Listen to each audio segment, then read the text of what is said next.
if there was an important section, I mean, like the section that I would watch, take notes on, etc., it's this section here for part 2, 4.0, Fortress Fundamentals. We're going to talk about passwords. It is the first entry point, right? Passwords, passphrases, people that have good passwords, what's the problem? They write them down, right? We'll talk about all of that.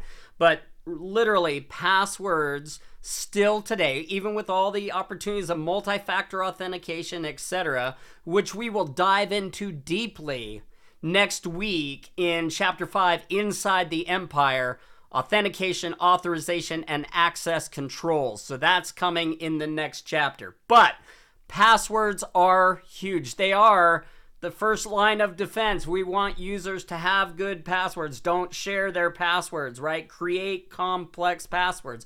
They are, in fact, the keystone to a robust frontline cybersecurity defense, right? Starting with that end user.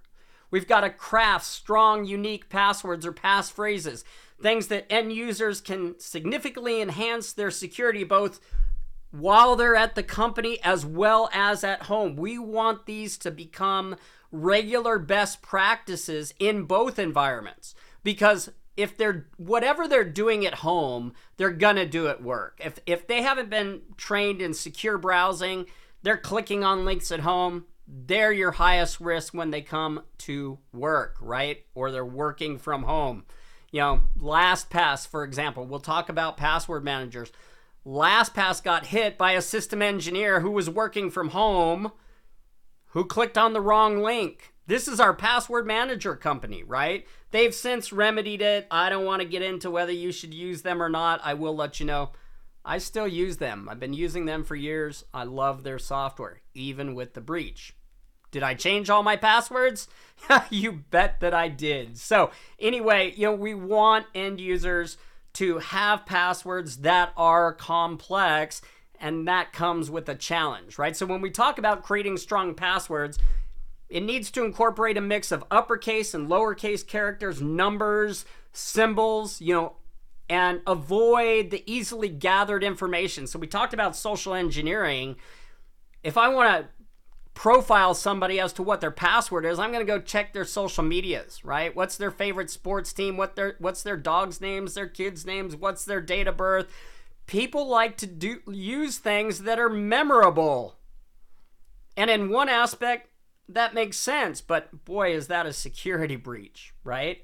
So minimum length, now these are suggested, okay? So I'm not going to argue this point. Minimum length, 8 characters. Suggested length, 16 characters. How are end users going to remember all these without writing them down? We'll talk about how to do that. Character complexity, right? So again, just as a refresher, uppercase, lowercase, letters, numbers, symbols, no patterns. Don't look at the keyboard and say, oh, QWERTY's a good one, right? I think that's in the top 10. You know, that and 1, 2, 3, 4, 5, 6. Or somebody go, oh, I'll just make it 7. That'll be secure, right? No. So avoid those patterns as much as you can.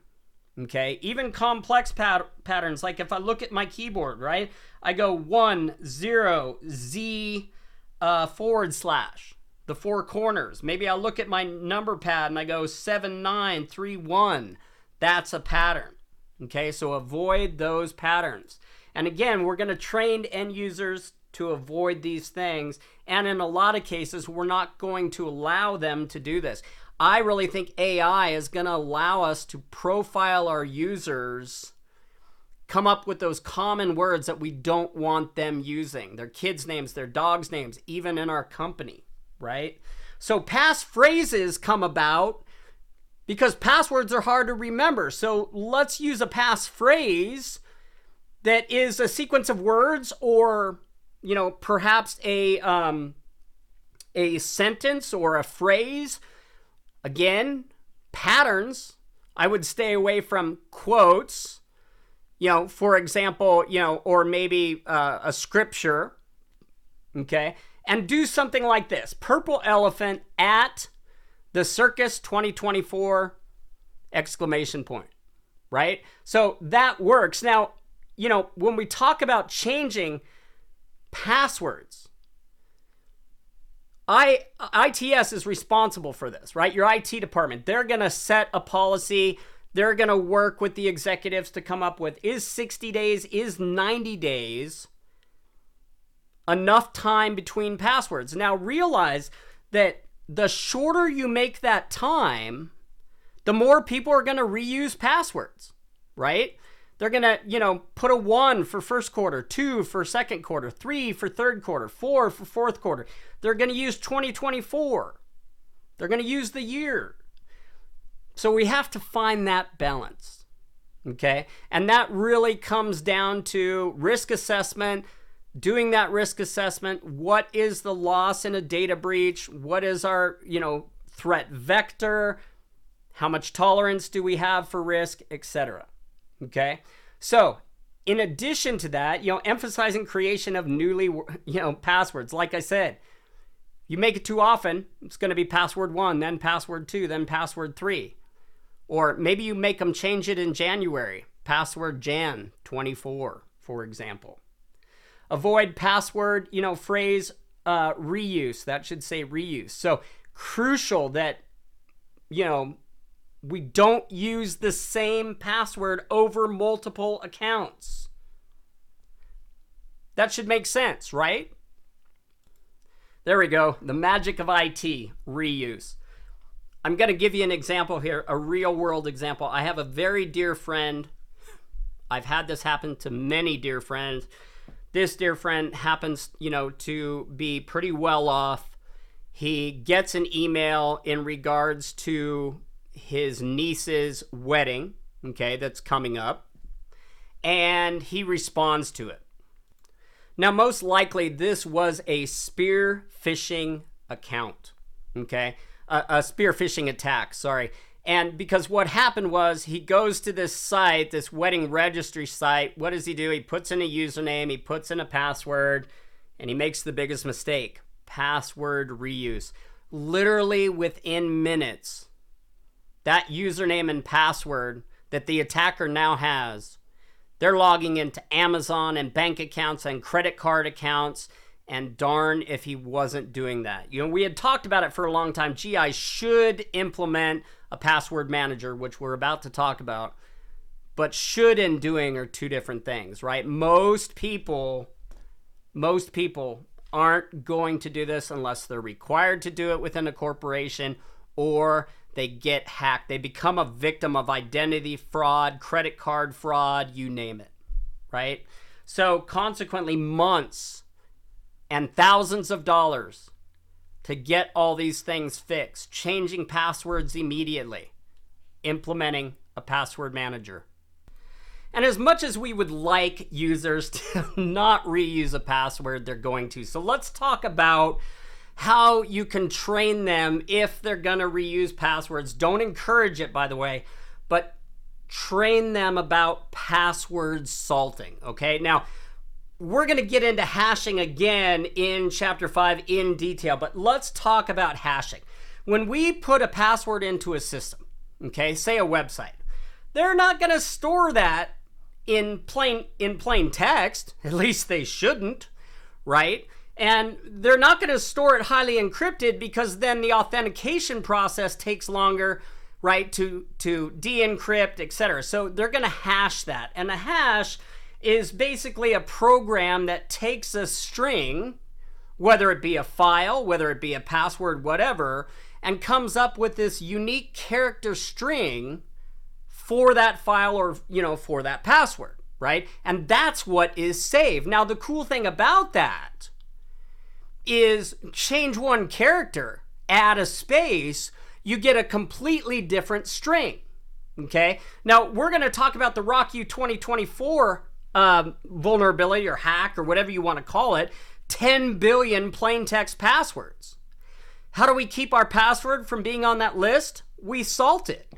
Because when we salt a password, now it doesn't guarantee it's not going to be on that list, but when we salt a password, we get a different hash than we would for just the password. Okay? So let me give you an example of this. Let's say, and again, right, when we talk about hashing, maybe we use numbers. So I'm going to use numbers as my example. By the way, this is not my debit card PIN. This is not the last 4 digits of my social security number. This is a memorized salting, phrase, whatever, that I use, okay? And I might use one for silly stuff, one for medium security stuff, another one for my financial accounts, plus multi-factor authentication, okay? So here's an example, unsalted password, PA $$W0RD123, right? I guarantee that's gonna be on that list of RockU passwords. So we salt it. 5 in the front, then pass, right? Password where the syllable is. We put in a 2, then word, then a 4, then the 1, 2, 3, then an 8 at the end. Another example, farms for farmers. So this time, instead of a password, we're doing a passphrase. Farms for farmers, right? Salt that up. 5 farms, 2, 4, 4 farmers, 8. And we have a great salted password. Now, here's Grandpa salting his password. It's still going to be hard for end users, if not impossible, to remember passwords. And that's where password managers come in. So a password manager, remember, if it's in orange, it's a definition you're going to need to know. A software application that securely stores and manages your passwords and other login information. You can keep credit cards in there. You can keep software license keys, are a great thing to keep in there. Also, there's the ability to set up emergency, which means, like, let's say I have a password manager, something happens to me, someone needs to get into that. They can have access. I would then get notified that they accessed it in case there's really nothing wrong with me and they accessed it when they shouldn't, right? So a lot of security built into these today. Right? So invaluable tools for maintaining strong, unique passwords. Why? The system creates them for us. We give it a criteria. Let's say we go out to a website and they say, you can have up to 32 characters. Great, I'll do 31 characters. You can have uppercase, lowercase, and numbers, but no symbols. Okay, I just unclick that. I get a password. It puts it into my vault. I use it for that site. There is no password reuse. Right? It's going to automatically generate the complex passwords based on the attributes or the criteria that I give it. And like I said, for me, I want to know the maximum password that there is because I don't have to remember it now, right? They store these in encrypted files, both locally as well as on the web, which means I can use them across devices. So I'm using LastPass on my phone, on my iPhone, on my Mac, on my PC, all of my devices, right? Access it through Linux for all of my web passwords, and I'm not storing passwords on my local computer, right, within the browser, right? That's always a good one, because then somebody gets a hold of your computer, and as long as they can log in or take and slave that drive if it's not encrypted, boom, there's all your passwords, and I go to town, right? So it significantly, if not completely, if you do it correctly, gets rid of the risk of password reuse. Rely on the password manager's security, that complexity. What's a disadvantage? Big risk? Single password to get into it. That better be a very complex, very salted, very long password that you can remember. And if it was up to me, it's that password. And then I happen to use Google Authenticator as a second factor in order to log into my password manager. So multi-factor authentication, absolutely imperative, in my opinion, in using password managers. All right? Popular password managers, LastPass, OnePass, Dashlane, they all do a great job. They all have different features that they market as their, advantage, if you will, right? So I promised you RockU 2024. By the way, July 4th. It is now, what is it? July 13th. So brand new vulnerability. By the time you watch this, maybe RockU 2025 will come out with 50 billion passwords. Who knows? But largest password leak on the dark web contains 9.9 billion, almost 10 billion with a B, unique plain text passwords. a file that someone can use to password crack anything, right? So where did this come from? Somebody by the screen name Obamacare posted it. It's a compilation of about 4,000 databases, and if you notice, it's grown substantially. From 2021, 8.4 billion in 2021 to 9.9 billion in 2022. Now, I know part of this, I actually use this a little bit later. In the news, AT&T, right? Everyone's call logs, etc. You know, are they saying username and passwords? No, they're not. But it's those huge breaches of these databases that have these passwords that continue to increase, right, this RockU vulnerability. So security risks from RockU, Cyber News researchers, you know, highlight the increased risk of credential stuffing attacks.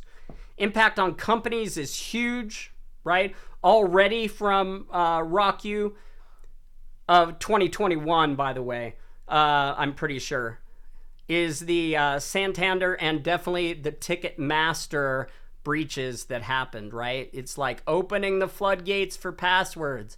What can I get into? Okay, so new trends in authentication. So passwords aren't working. We know that they're not working. We have to do a better job. We have to make it something very unique. In some cases, it's single factor biometrics. So, you know, to get into my phone, right? It's simply my thumbprint. Now, first of all, it's convenient. It's better than a password or passphrase, because if I'm in my phone all the time, I'm going to make it easy to remember. I'm going to be able to turn the phone sideways and look at a pattern for the PIN to get into the phone. Without my thumbprint, you're not getting in, right? So you need my thumbprint. We won't talk about that. Facial recognition, iris scans, you know, sort of staying away from voice at this point.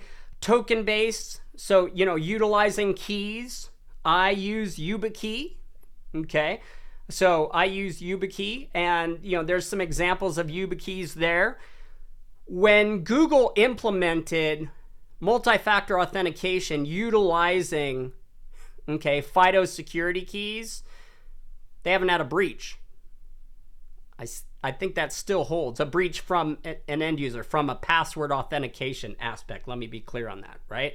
So that second authentication factor that carries with you, you can use these to log into your computer, to log into websites, etc. They work really well, but they are inconvenient. So newest password on the block is the passkey. It's a cryptographic key.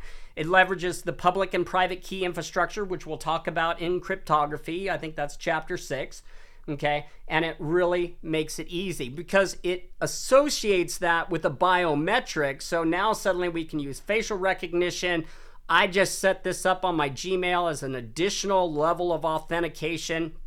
Besides that, very, very complex, which gets changed, you know, every 6 months to my Gmail, blah, blah, blah, username and password. Now I've got the passkey, use my thumbprint on my computer, and I'm in. All right, so this video ran a little long. That's, I think, okay. This is a really important section to understand. In the next section of 4.0 Fortress Fundamentals, we are going to hit on privacy.